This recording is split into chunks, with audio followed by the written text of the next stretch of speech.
One of the most turbulent chapters in Angola's modern history intensified in the 1970s when Agostinho Neto, an earnest poet turned revolutionary, emerged as a leading figure in resistance to Portugal's oppressive colonial regime.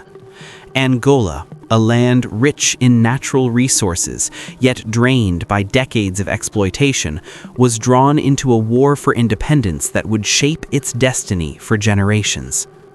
The roots of rebellion stretched back well before the 1970s. By the early 1950s, discontent simmered as Portuguese colonial rule tightened its grip. Neto, who spent his youth in Luanda and later trained as a medical doctor in Lisbon, discovered the power of words as both a weapon and a refuge. His poetry, which would later become part of Angola's national literary canon, gave voice to a generation suffocating under colonial domination and drew him into emerging nationalist circles. In 1956, Neto co-founded the People's Movement for the Liberation of Angola, MPLA, a decisive declaration of resistance against systemic injustice.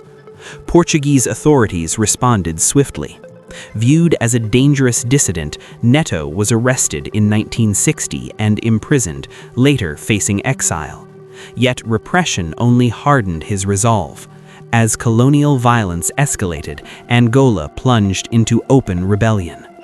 By 1961, a full-scale war of independence had erupted. The MPLA, alongside rival movements, the National Liberation Front of Angola, FNLA, and the National Union for the Total Independence of Angola, UNITA, waged guerrilla warfare against Portuguese forces.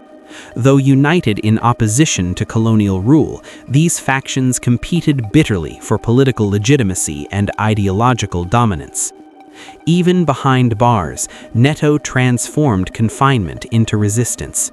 He wrote fiercely of liberation, suffering, and hope, inspiring not only fighters on the ground, but also international supporters who began to see Angola's struggle through the lens of global justice. As the Cold War deepened, the conflict drew in foreign powers. The MPLA gained backing from the Soviet Union and Cuban forces, while the FNLA and UNITA received support from the United States, Zaire, and later apartheid South Africa. A decisive turning point came in April 1974 with Portugal's Carnation Revolution. The collapse of Lisbon's authoritarian regime shattered the foundations of its colonial empire. Seizing the moment, Neto moved quickly. On 11 November 1975, he proclaimed Angola's independence in Luanda, even as rival factions declared competing governments elsewhere in the country. The streets of the capital filled with celebration, marking the end of nearly 5 centuries of colonial rule. The euphoria, however, was tragically brief. The divisions forged during the liberation struggle ignited a brutal civil war almost immediately. As Angola's first president, Neto faced mounting pressure from armed rivals, foreign intervention, and a population desperate for unity after years of bloodshed. His vision of a socialist Angola clashed sharply with that of UNITA leader Jonas Savimbi, whose ambitions pointed the country down a different path. Angola soon became one of the Cold War's deadliest proxy battlegrounds.